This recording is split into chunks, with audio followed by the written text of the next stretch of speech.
Guys hello जय श्रीराम मित्रांनो. तर मित्रांनो आज आम्ही सकाळी सकाळी निघालोय जाईच्या देवाला आणि आमच्या गावाहून वरजडीहून आम्ही आमचे सगळे बालमित्र सोबत निघालोय आणि आम्ही दुधाडमध्ये थांबलोय आमच्या पाहुण्यांच्या तिथे. आता इथं आम्ही चहा घेऊन जाणार आहे. घरी आम्हाला उशीर होत होता त्यामुळे आम्ही यांना अगोदर चहा करायला सांगितली. तर मित्रांनो आता आपली गँग आहे.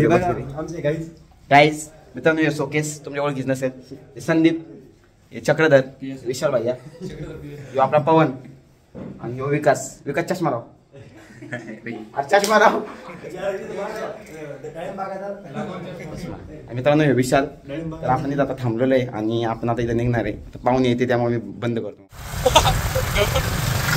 मित्रांनो आम्ही आता पाहुण्याच्या घरी चहा घेतला. तिथून पुढे 6-7 किलोमीटर आलोय आणि आम्हाला आता इथून जायचं 150 किलोमीटर. अजून आमचा किती भाई किती किलोमीटर आहे? 180 कसं राहिले 200 जाऊन येऊ ना. तर मित्रांनो आम्हाला 120-130 किलोमीटर जायचंय. आता आपण आज सोकसकडे डायरेक्ट यम्माची R15 आहे त्यामुळे तर विशेष नाही आहे.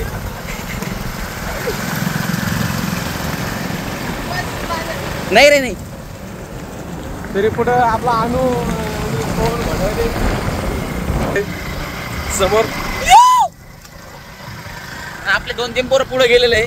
आम्ही त्यांना पकडतोय. असं मित्रासोबत निसर्गरम्य वातावरण फिरायला मजा नाही तर कशामध्येच नाही. मित्रांनो विषय आता झालाय आपल्याला 3 जण भेटलेले इथे आणि हे आम्हाला हात देत होते पण यांना कळलं नाही आम्ही 2 जण. तुम्ही 3 कसं बसता गाडीवर आमच्या? तरी 1 जण बसा. एक जण येत असून तर बसा. चला मित्रांनो आता आपण याला लिफ्ट दिलेली आहे. मित्रांनो आम्ही आमची पाचोरी शाळा शिफ्ट केली. जो खूप गोंडस बोल काही शाळा कोणती वर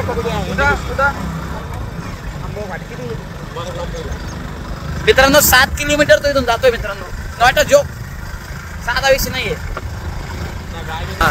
प्रवास एकदम येत आहे. इकडे बघ कॅमेराकडे बघ. लाजू नको. अरे इकडे बघ.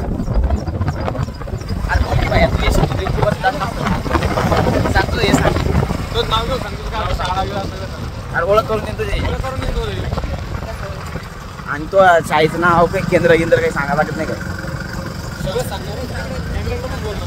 मित्रांनो विषय असा आहे तो नवीन येतो ना त्यामुळं इज लाईक काही विषय नाही. दुसऱ्या पोराला मित्रांनो एका पोराला लिफ्ट द्यायच्या नादात आम्ही आमच्या गँग पासून हुकलो होतो पण आता आम्ही परत.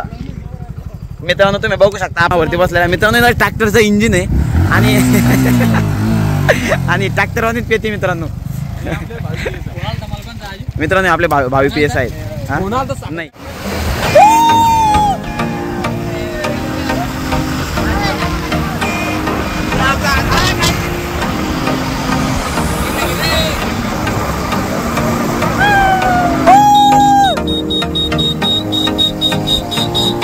मित्रांनो शेतातील आणि इतर सगळी कामं चुकून आज आम्ही सगळे निघालो आहोत जाळीच्या देवाला. जाळीचा देव बुलढाणा जिल्ह्यातील एक निसर्गरम्य ठिकाण जिथं आढळतात अस्वल. हे ठिकाण मानवपंथातील संत असलेले चक्रधर स्वामी यांच्या पदस्पर्शानं पावन झालेलं आहे. हे ठिकाण साधारणतः 120 ते 130 किलोमीटर अंतरावरती असून हे ठिकाण पाहणं झाल्यानंतर आपण जाणार आहोत अजिंठा लेणी बघायला सुद्धा. मित्रांनो विषय थोडा अवघड झालेला आहे कारण आम्ही आता फक्त 20 किलोमीटर आमचं जे लोकेशन आहे आम्हाला जे जायचं जायचं देव ते राहिलेलं पण मध्ये आमची गाडी पंक्चर झालेली आहे. ते दादा पण आपल्याला हसू राहिले. विषय झाला आम्ही आता मागे नाश्ता केला पण तुम्हाला आम्ही दाखवलं नाही. पण खास पॉईंट असा की आमची गाडी पंक्चर झाली. ट्यूबलेस टायर आहे. पण विषय असा की आमच्यातला चक्रधर जो आहे तो या फील्डमध्ये एक्सपर्ट आहे. त्याने जवळजवळ 7 ते 8 वर्ष याच्यामध्ये डिग्री केलेली आहे. या काकाला जमत नाही त्याच्यापेक्षा भारी पंक्चर. त्यामुळे आता आम्ही फक्त साहित्य घेतलं इथं पंक्चर जोडायचं आणि आम्ही सांगायला अतिशय दुःख होतंय पण आम्ही खरं तर देवाकडे आलो पण देवाने आमची गाडी आता दुसऱ्यांदा पंक्चर केली. तिसऱ्यांदा पंक्चर केली. पूर्ण त्याची आमचं PSI माणसाने गाडी जोडलेली पाहिजे. आमचा ऑड माणूस आहे.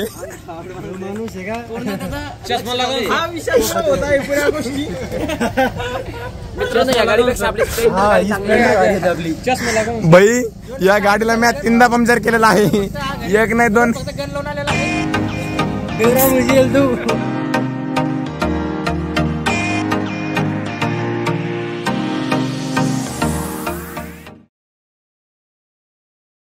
आम्ही पोहोचलो आहे. आम्हाला जिथे पोहोचायचं आहे जाळीचं देवाचं मंदिर फायनली. आणि गाईज इथं बसलेले आहेत पूर्ण माकडं लोक. तर मित्रांनो आम्ही आत्ताच 15 मिनिटं झाले. 4 वेळेस आम्ही गाडीचं पंक्चर जोडलं पण शेवटी आम्ही आलेलो आहे मंदिरापाशी. भेटलं. आणि आता तुम्ही बघू शकता एकदम भारी वातावरण आहे. आम्ही एकदम जंगलामध्ये आलेलो आहे. तुम्ही बघू शकता निसर्गरम्य वातावरण स्वर्ग टाईप वातावरण आहे. डायरेक्ट स्वर्ग आहे भैया.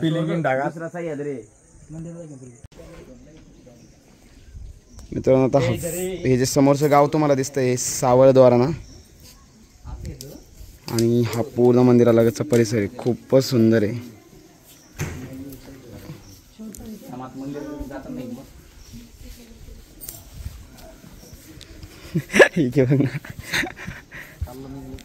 आणि मित्रांनो हे मंदिर आहे जिथं आपण दर्शन घ्यायला आलेलो. मानवा पंथातील प्रसिद्ध मंदिर आहे. एवढं स्ट्रगल करून आलोय आम्ही की श्री चक्रधर स्वामींच्या पावन स्पर्शाने पावन झालेले मंदिर आहे.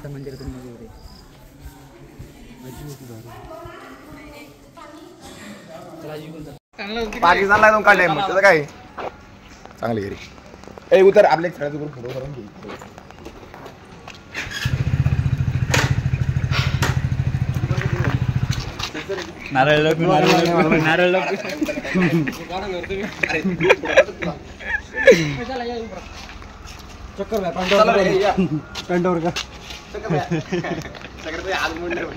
चक्कर पॅन्टवर कर.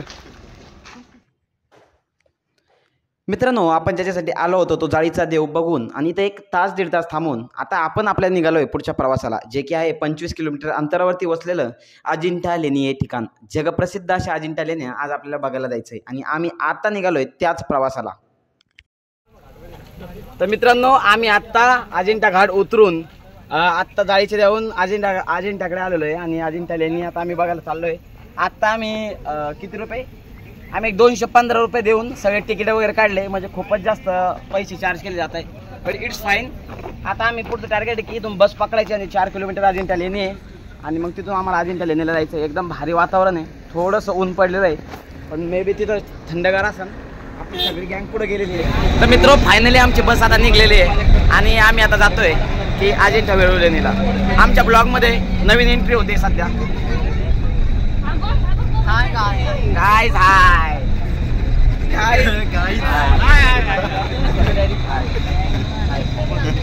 गोडवेल राहिली.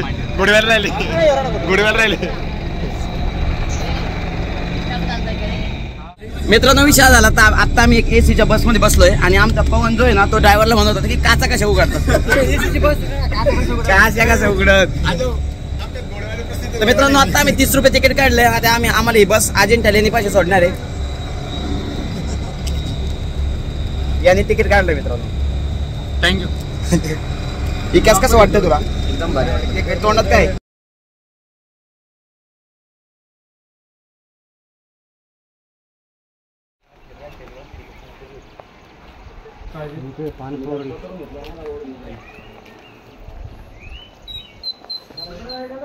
यार चला ना. कोण पुढं काढू.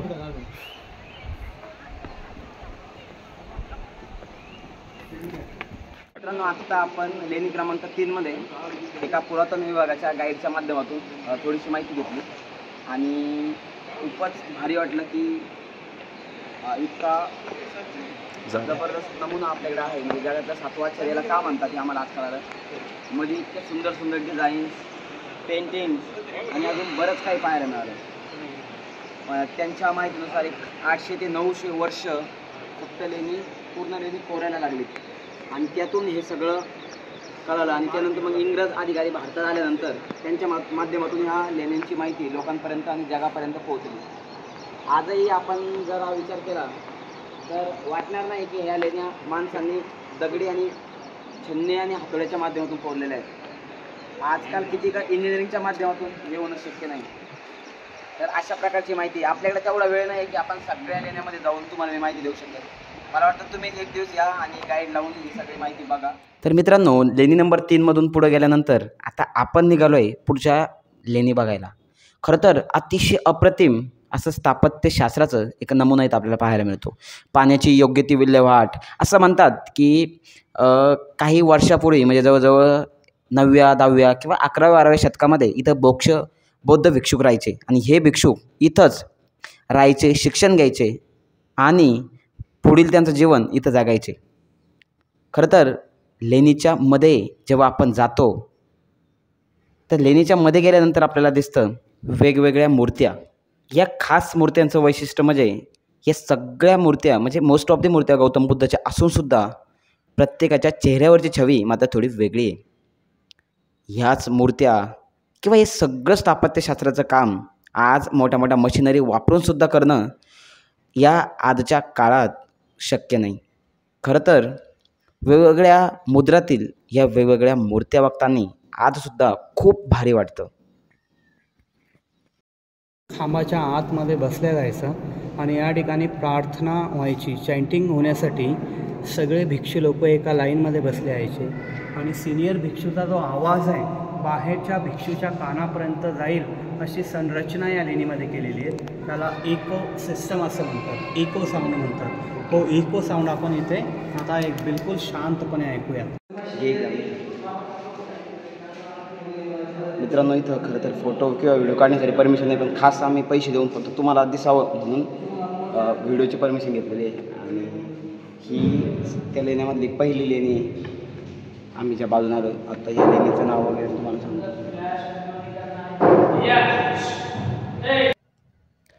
मित्रांनो, खरं तर वही आणि पेन घेऊन येऊन अगदी निवांतपणे या लेण्यांचा अभ्यास करावा असा स्थापत्यशास्त्राचा हा नमुना आम्ही थोडा गडबडीतच बघितला.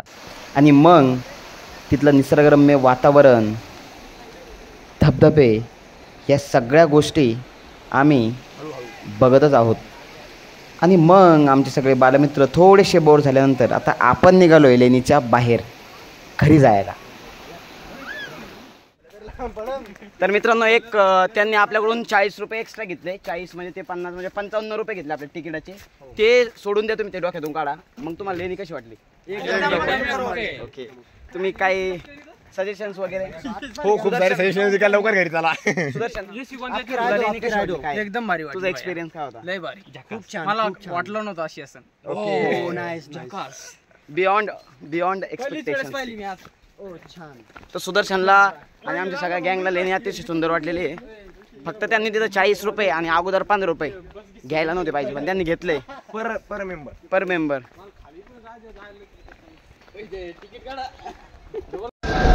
चालू कर ना. बाई, चेहरा काय वाईट केला एवढा? खूप वाईट दिवस आलेले. बस चाललेली होती, शेवटची बस होती, ते पण आम्ही उभा राहून चाललेलो आहे. किती रुपये घेतले उभा राहूनचे? ते पण आमच्याकडून फुल तिकीट घेतलेले 30 रुपये. बघून घरी जाण्याचा रस्त्याने आहे, बट बस पूर्णपणे ओव्हरलोड झाली आहे, त्याच्यामुळे आम्हाला उभं राहून जावं लागले. मित्रांनो, खूप परिस्थिती दयनीय आहे. हा पोरात चेहरा पहा मित्रांनो. पण मित्रांनो, यांना 1600 मीटरचा ग्राउंड मारलाय वर.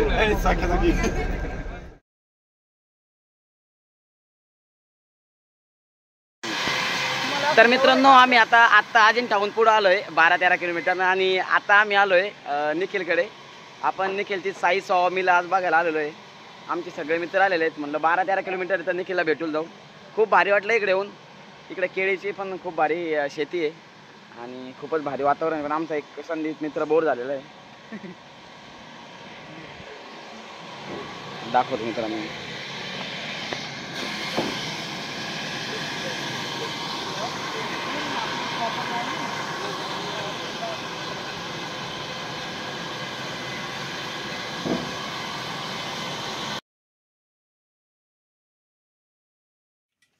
सो गाईज, एक 300-350 किलोमीटरचा प्रवास करून फायनली आम्ही हे जो सगळा प्रवास आहे तो कंप्लीट केलेला आहे. आणि सगळे मोकर थकलेले आहे.